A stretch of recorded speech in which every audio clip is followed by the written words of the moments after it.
Assalamualaikum warahmatullahi wabarakatuh. Alhamdulillahirabbil alamin wassalatu wassalamu ala sayyidil mursalin sayyidil awwalin wal akhirin sayyidina Muhammad wa ala alihi wa ashabihi wa li baitihi wa dzurriyyati ajma'in wa ba'd. Sahabat yang muliakan Allah, banyak pertanyaan yang sebenarnya pertanyaan ini membimbing kita kepada sesuatu yang baik, tapi sayangnya banyak juga yang menanggapinya tidak baik. Apakah ada keturunan Rasulullah atau sering kita sebut dengan zuriat? Zuriat berarti yang ditinggalkan atau yang menjadi keturunannya Sayyidina Nabi Sallallahu Alaihi Wasallam. Setelah kita meneliti banyak hadis-hadis Nabi, ternyata dalam hadis Imam Abu Nuaim dengan kualitas yang hasan, Nabi memberikan garansi. Hadis ini didhaifkan oleh orang yang tidak mencintai zuriat Nabi atau tidak mempercayai zuriat Nabi, dia akan berusaha mendhaifkan hadis ini. Padahal hadis ini kualitasnya minimal, hasan li ghairihi. Hasan karena ada yang menguatkannya. Bahkan bagi sebagian masyayikh kita dianggap sahih li ghairihi. Apa itu? Nabi SAW bersabda, kullu nasabin inqata'a illa nasabi.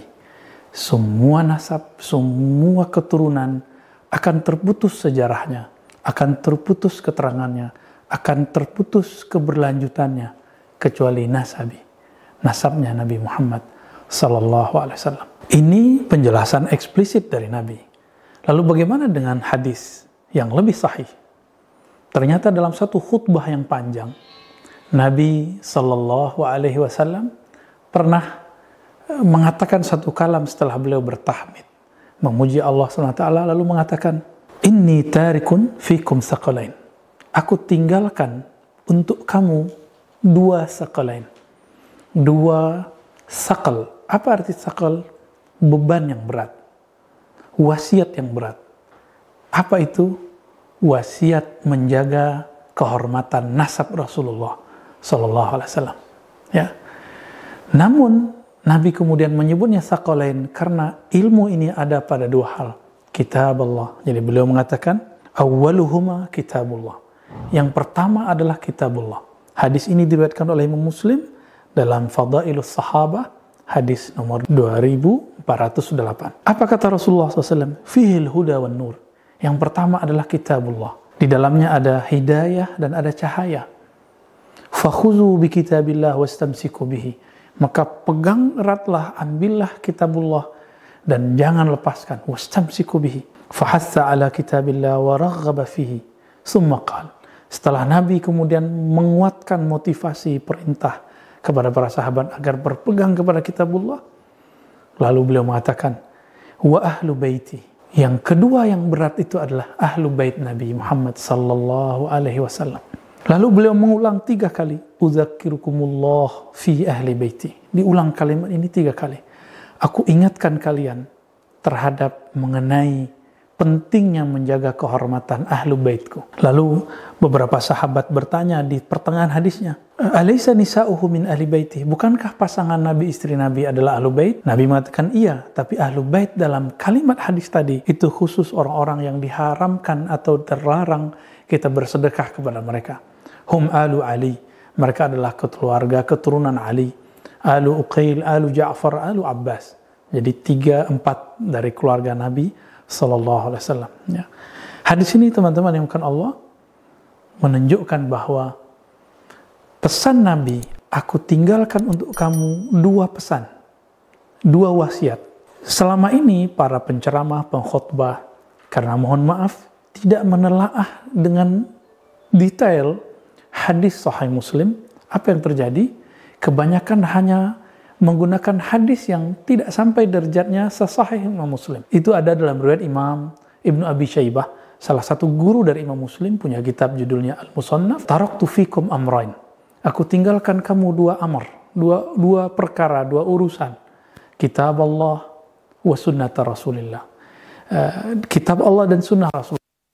Hadis ini secara zahir berbeda, tapi tidak bertentangan. Kenapa? Karena sunnah Rasulullah itu dijaga baik-baik zahir dan batinnya oleh zuriat Nabi Sallallahu Alaihi Wasallam. Hadis ini tidak ada kaitannya dengan Rafidah, para pembenci sahabat, tapi hadis ini pasti ditentang oleh Nasibah, kelompok pembenci keluarga Nabi Sallallahu Alaihi Wasallam. Ajaran ahlu sunnah itu mengajarkan cinta kepada keluarga Nabi dan mencintai sahabat-sahabat Nabi.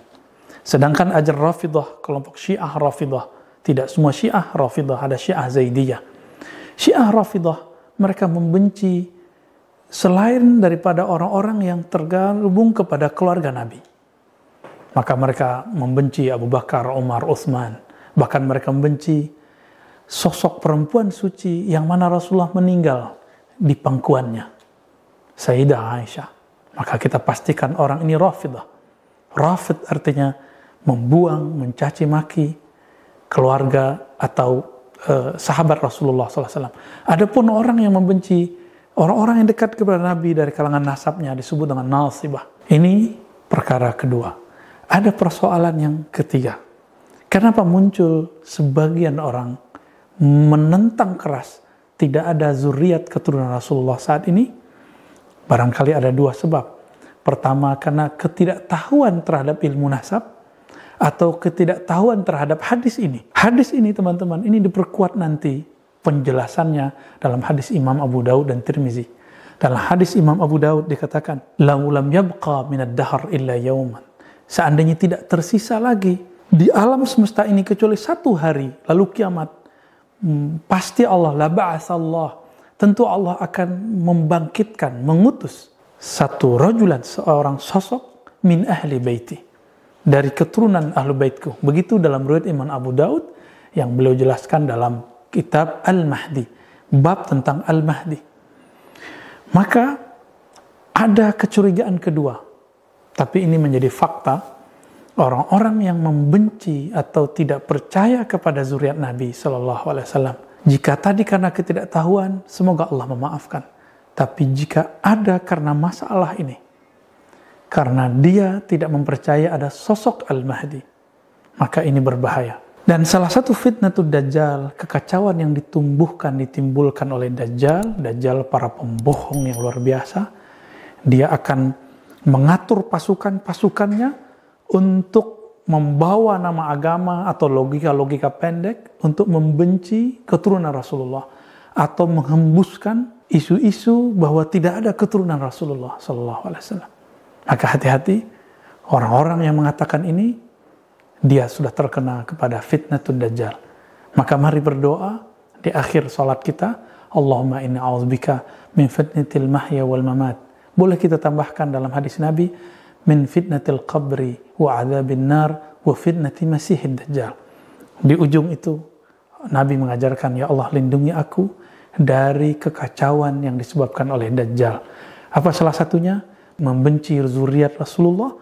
Nanti akan berakibat jika muncul Imam Mahdi, maka semua orang akan mengatakan, oh itu pembohong karena zuriat Rasulullah sudah tidak ada. Hati-hati jika zaman itu datang. Semoga kita selamat oleh Allah Subhanahu wa taala, diselamatkan akidah kita, diselamatkan teman-teman kita, keluarga kita, orang Islam yang percaya kepada Allah, percaya kepada Rasulullah, dan percaya kepada janji Rasulullah kemunculan cucunya, keturunannya, Al-Imam Al-Mahdi. Semoga kita dijaga oleh Allah. Wassallallahu ala nabiyina Muhammad. Assalamualaikum warahmatullahi wabarakatuh.